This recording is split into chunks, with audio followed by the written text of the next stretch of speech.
Hello guys and welcome to another MK Mobile video. So what do we get on the second day of the anniversary of MK Mobile? We got the Liu Kang anniversary special. Quite honestly, when I saw it I was like, that's great, I'm going to max the Fire God Liu Kang. Then I bought one pack and I was like, wait a second, alright, of course it was restricted.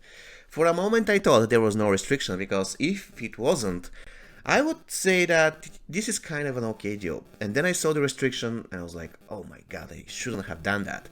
Because now I have the Fire God Liu Kang on Fusion 2, which basically means that, I mean, there is no significant difference between Fusion 1 and Fusion 2, and definitely I'm not buying another pack to get him to Fusion 3.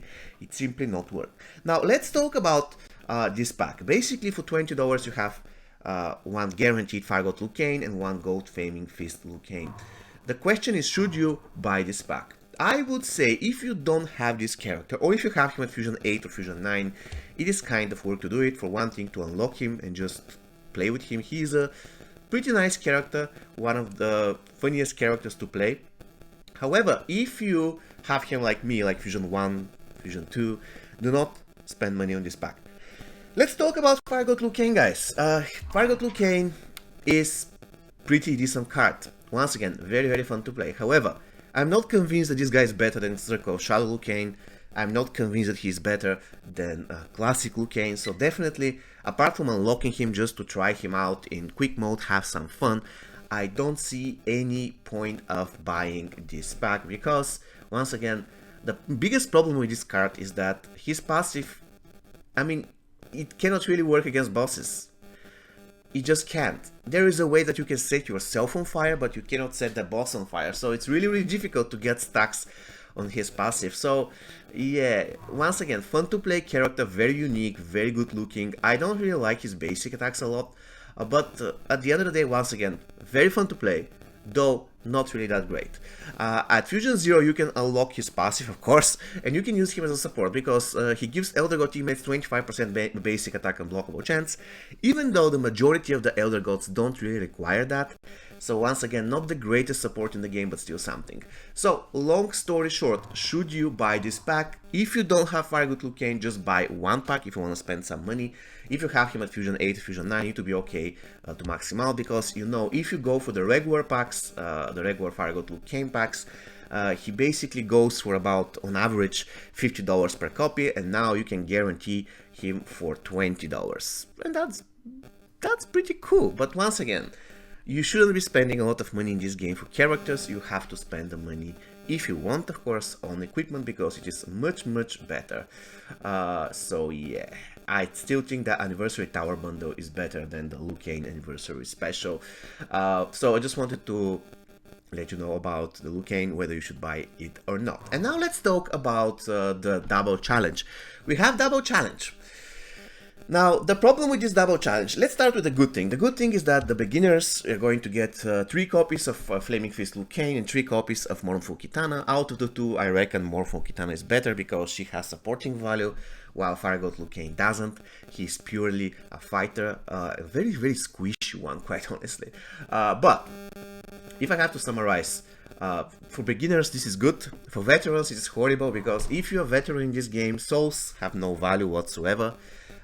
Even if there is a pack which is discounted, in our case the Assassin pack, a Diamond pack, it has the restriction of 20 packs, so basically means that even if you have saved 100,000 souls, you cannot use it. And take a look at Tapjoy. Even though Tapjoy is not available in my country, but if you are in the US, for instance, you can buy hundreds of thousands of souls for purchasing a product for $100, which is much better, considering comparing to the fact that what you get if you want to purchase souls within the game for $100.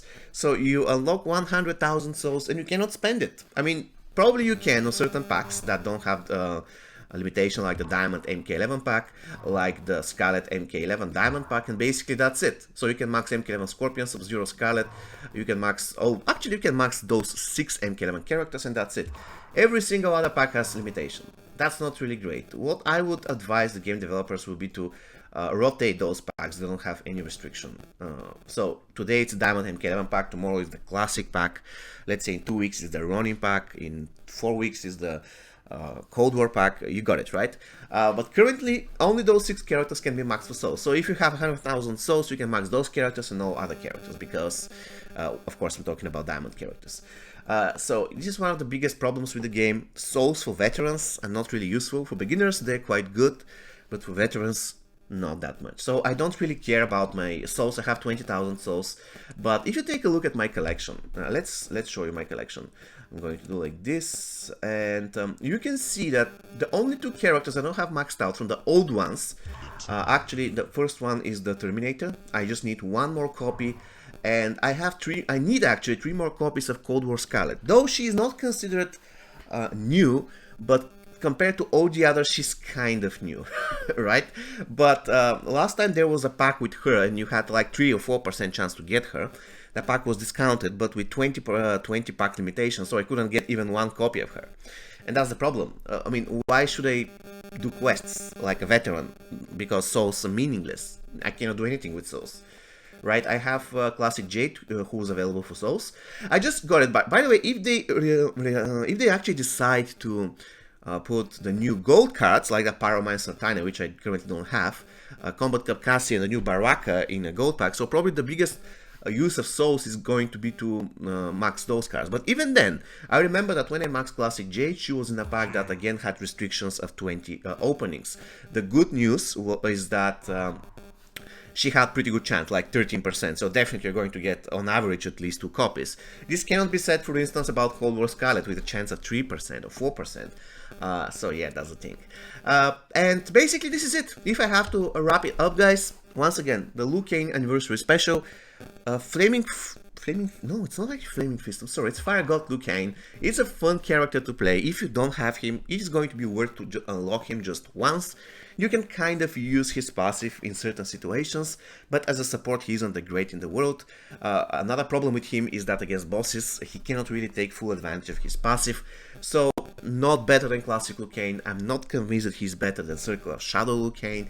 He's just a good card, but he's not worth going $40 for that, unless you have him at Fusion 8. If you have him at Fusion 8, probably it's going to be worth. If you have him at Fusion, no Fusion actually, once again you can unlock and buy 1 copy. You shouldn't buy Anniversary Coin Chest, it's just horrible. Coins are so easy to get in this game, do not spend anything on coins. The Anniversary Tower Bundle will expire in 1 day in 10 hours from the time I'm recording this video. This is a good actually pack because it gives you tower equipment and a guaranteed diamond card. It is not an amazing offer, but I reckon it is better, for instance, than the Anniversary Rivals pack, which basically gives you 20% chance to get a Diamond Sub-Zero and 20% chance to get a Diamond Scorpion. So you can very well open this pack. By the way, I just realized it doesn't have any limitation. That's interesting. It doesn't. That's why, basically, this is the reason why I believe that the Liu Kang pack didn't have limitation in the first place, because I looked at the Anniversary Rivals pack and I was like, this pack doesn't have limitations, so you can buy a lot of those and unlock a lot of diamonds, but still it's not worth because it is not guaranteed. You see, you have with capitals guaranteed gold. I mean, imagine a pack that doesn't even guarantee gold characters. That's going to be ridiculous. They shouldn't capitalize on that. Really, really bad. So yeah, this is going to be my review of the second day of the anniversary deals. I hope that on the third day we're going to get something better. See you later today, guys. Take care.